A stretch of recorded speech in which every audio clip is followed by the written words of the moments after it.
Hello and welcome to my first video. My overview, as I'm going to call it, basically overview of a game. And in this case, my first game will be Heart of the Swarm. Heart of the Swarm being the first expansion of Starcraft II, Wings of Liberty, or Starcraft II. And we're gonna go into the game, show some of the basics, why you should buy it or why you should not buy it, why I'm interested and why I'm not interested in it. And then we're gonna have another video linked to this one that will have a more detailed display of the game. So probably some of the multiplayer or more in-depth in the campaign or single player. However, I must say there are minor spoilers, as you can see in the title of this video. So if you cannot stand those, or if you haven't played the campaign yet, but you really want to, and you're interested in the story, do not watch this video just yet. Um, Without further ado, let us go into the game. And as we are already, I have started up a mission wherein you can see the options here. And we're gonna go to the graphics options first. And as we can see, there's a lot of options. Basically the same options as in Wings of Liberty, but if you haven't played that either, there's a lot of options for your average game, because your average game does not have a lot of options, as I have learned the hard way. And you can customize this. You can just set everything to extreme if you want, or to low. A lot of players either prefer extreme or low, nothing in the middle. But I prefer medium because it's slightly better for your computer, considering the game is very CPU heavy, and it's also still looking quite good. They improved the physics a lot in this expansion, as you'll be able to see in a second, and the reduced violence. But I'm not sure if anyone uses that, to be honest. That is above 10 years old.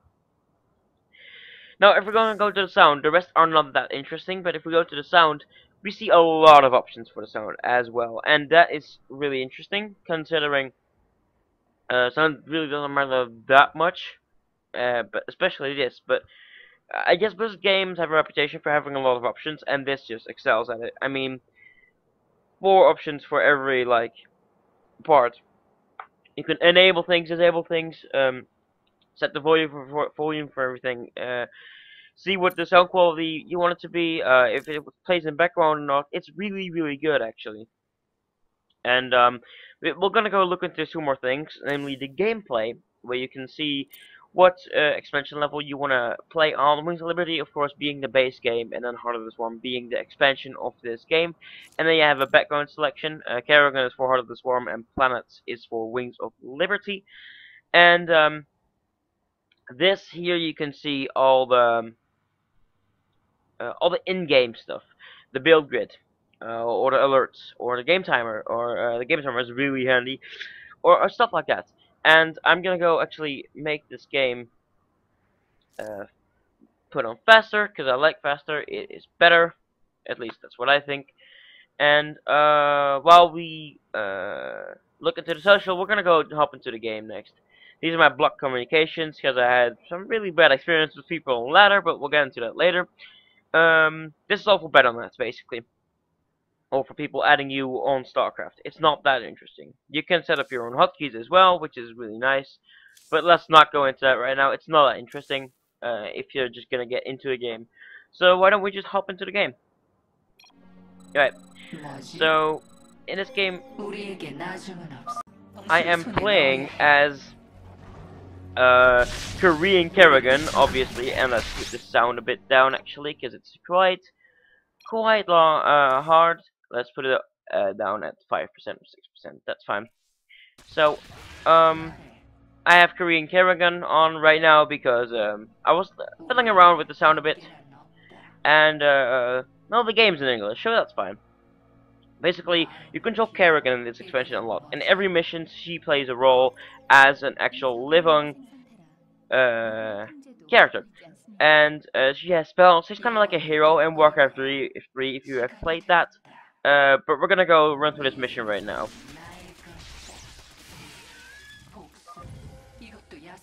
So as you see, the graphics have improved quite a lot. This was not possible in Wings of Liberty by any stretch of the imagination. Game is it looks nice for an RTS. It is. And as we're gonna go up onto the matriarch right now, which will complete our objective because we're frozen. 병력이 얼어붙었습니다. 우두머리 있음. 정수가 강력함. 도착 생명체의 정수를 융합하면 군단의 얼음 폭풍 저항력 생김. 얼음 폭풍이 지나간다.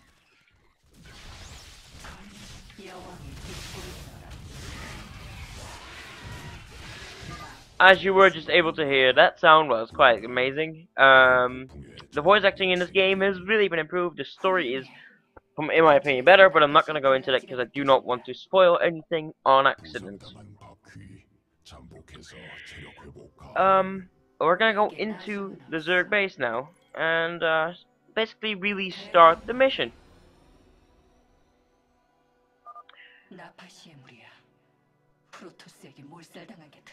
Keep in mind, this is not the best graphics yet.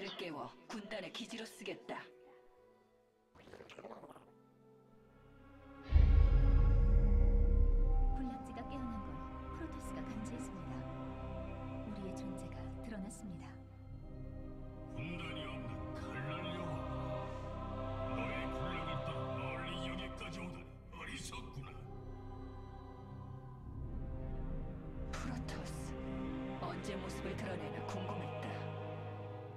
샤프라스 열려야 한다. 샤프라스에서 황금 함대를 보내 너희를 제거할 것이다. 이치야, 제발 샤크라스가 교신거리 밖이라고 말해줘. 그렇습니다, 여왕님.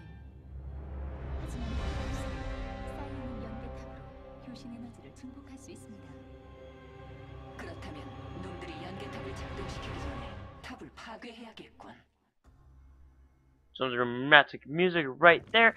And as we're going to hop into the game, I always make 3 rounds standard at the beginning of a game. That seems logical, because that means a really big boost in income. Alright, so the goal in this game is to, well, this mission is to kill the spires. Although the Protoss army is really strong. So, what you do is you attack them while the freeze is happening, and the freeze will be happening shortly. Probably appear right up here to see how long a freeze lasts and when it's going to occur again. Now I have the essence that has turned me immune to the freeze, so that's when I attack. That's strategy, and every mission has its gimmick like this, and you can. There's a sense of freedom in this game where I can decide to go for roaches, which I'm going to unlock in this game. But I could also go for swarm hosts or mutalisks. If you, well, a lot of people know what that is, of course. See, this is a freeze, and they're gonna show us what the freeze is and what it does, and that you should attack while the freeze is happening. So what we're going to do is we're going to attack into this, and then going to try to do some damage to the buildings, because right now everything is frozen, even the buildings. So we're gonna try to snipe that sentry, and maybe even try to snipe down this fire. It's probably not going to work out, but we have 45 seconds, so it may be doable. Gonna send more roaches over there while we hotkey my hatchery, because I do not want to look like a total noob. And we might actually be able to take it down. That would be quite nice. We are, and we're gonna go kill this pylon, so the warp gate is empowered. Kill all these units so that we can kill off the rest as well. Now, I'm playing on normal difficulty, and the normal difficulty is, of course, not too difficult. Although the game has some difficulty issues, because normal really is quite easy, and yeah, so that is really nice. For the story, of course, for the casual players, but for the hardcore players, kind of like me, I'm kind of hardcore in this game. It's less interesting for the game to be really easy. So that is kind of a bummer, but for the most part, it seems to do the job well, telling the story, but also making it look like a challenging game. I would recommend you to play it on either hard or insane, though. I'm just playing normal for showing purposes right now. So we're not supposed to push right now. because we're gonna have a flash freeze in 1 minute. So I get 1 minute to build up my stuff, and then we're going to push out like we did earlier. And we're gonna build drones in this time, and the Protoss will sometimes randomly just attack you. Well, obviously it's not random, but it will attack you sometimes. So you'll need to go pull back and always have some defenses, 얼음 폭풍이 다가오고 like 있습니다. I do right here. And as you see, the graphics have been improved quite a lot. But we're gonna go into this game. We're gonna go into the Protoss base again, because the flash freeze is occurring in about 10 seconds. Let us go to the Link Spire, and the flash freeze happened right now. So everything is frozen once again, and we can just run through and kill everything, even though we would not need to. Now, what's common in this mission is the Protoss attacks right when after a flash freeze, so you have time to retreat. But I'm not sure if that's the case on normal too. I played the game on hard difficulty. That seems to be nice for most players, as I said before. But it seems like we're gonna get the Spire down as well, which is always nice, because then we only need one more to complete the mission. Now, this is one of the easiest missions. You just make a lot of roaches and win the game by doing that. Essentially, we're going to do as much damage as possible before the game unfreezes, of course. Because if the game unfreezes and there are a lot of units, we might just lose something. Or a lot, actually. 다음 폭풍이 올 때까지 잠시 후퇴해야 합니다. As you can see right here. They unfreeze, the game becomes lighter, and my units can get hurt again, and that is of course not what you want. So this is kind of risky. But as you can see right here, this is basically what Heart of the Swarm looks like. It's not too difficult of a game at the moment. I would like to see them tune up the difficulty slightly. At the beginning, for example, you got a really cheesy tutorial that basically breaks the fourth wall, which is interesting, but it's not really good game design, I would say. But the campaign seems to be fine for the most part. I'm not going to spoil anything about the story, however. You will need to experience that yourself. I hate being spoiled too, as well. So in these 49 seconds, we get time to prepare for another attack and to defend. But right now, I don't think we are going to get attacked. Normal is so much easier than hard, by the way. This is the last nexus, and let's go there. There was an achievement for finishing the game before 15 minutes, and I'm just doing that right now. As you can see, it's not too hard. Anyone can do it. Starcraft II was a really hardcore game, and I'll go into why it is also really good for people who are not hardcore right now.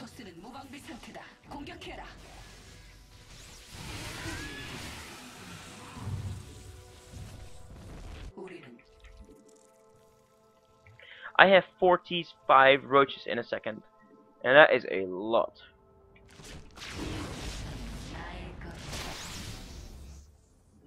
We need to go all in and kill this, because if we're in here with all these roaches and the game unfreezes, then all those roaches die, quite frankly, because Protoss units are known to be quite strong.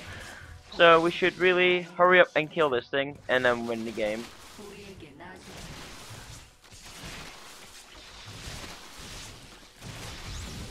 And there we go. The main objective is completed, and that concludes this mission, most likely. 프로토스 원정대는 이제 우리를 상대해야 할 거야. Now, as you can see, I just got this achievement. I already did have the other ones, but right now I did get this one as well, because I just did it, and it's not too hard. Even achievements can be done on a low level of play. So we're going to go into the main menu, and I will show you some other parts of the new game.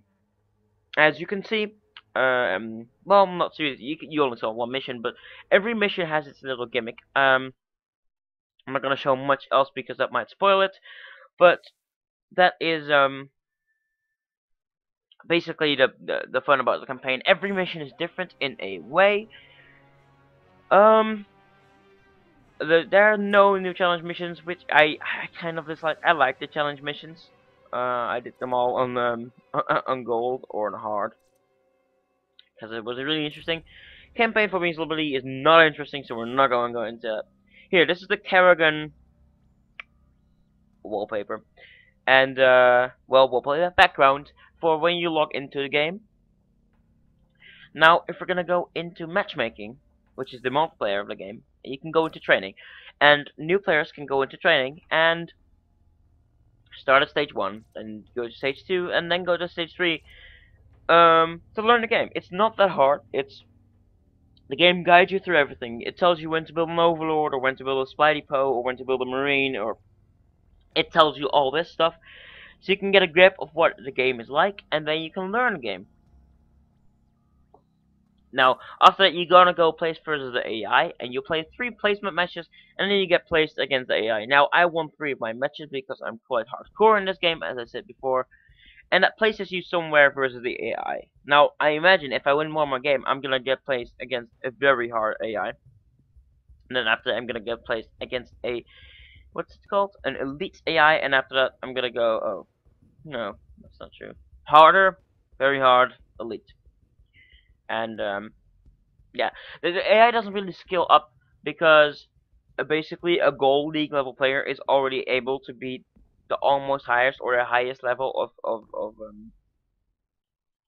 1v1 AI. So it's good to learn for new players though. Then you get unranked. So if you are ready to step into the fray, but you do not want your games to influence your actual rank, you actually just go and play unranked. And unranked will help you with that because unranked will get some anxiety away and will not give you a rank, but it will give you an impression of how good you are or how good your opponents are right now. And after all that is done, you can play ranked. And ranked is where the league comes into play, the ladder comes into play. And every season there are different maps, as you may or may not know, and you can veto one map, so 3 maps even. So if I do not want this map, I will do this and then just save it, because that map doesn't favor my race or favor my play. You can of course choose between the 3 races, Protoss, Zerg, Terran, and all races have gotten a upgrade. And well, upgrades, they got more units, they got more strategy, more tactics, and that's all really just that makes the game more interesting, more enjoyable to watch, more enjoyable to play. So that's really good. That's the multiplayer part. I will go into that probably in the deeper in episode of this game. But that was basically my thoughts on the game. I showed you a little bit of the campaign. I showed you a little bit of the matchmaking, and I'm actually going to show you one more thing, and that is the arcade. And the arcade has been significantly improved since Wings of Liberty, because the arcade now actually displays good games and showcases them, so people can watch. So people can look at games and think, this might be a good game for me to play, and I can just try it. It's really easy right now, and but previous arcade was kind of sloppy in that way, because it was mixed up with the custom game session, which is basically just 1v1 maps, or other maps like you can see here. This is just a 1v1 map. Very nice detail, by the way. But yeah, I think this game is definitely worth a buy, even if you are not a fan of Starcraft in general. Unless you really dislike RTS games, there's real-time strategy games, this game is a real good buy, because this is basically a first impressions video for people who haven't played it, and of course I have played it several hours, and I think it's a really good game, because the campaign is good, the story is better than the Wings of Liberty, that's what I can say for sure. It's easier, but therefore maybe more accessible for new players. The matchmaking hasn't really changed though, except it's also more accessible with this training versus AI and unranked. So that's my thoughts on the game, and I hope you submit some feedback in the comment section and like or dislike whether you think the video was good or bad, and subscribe perhaps. Thanks for watching, and I'll see you guys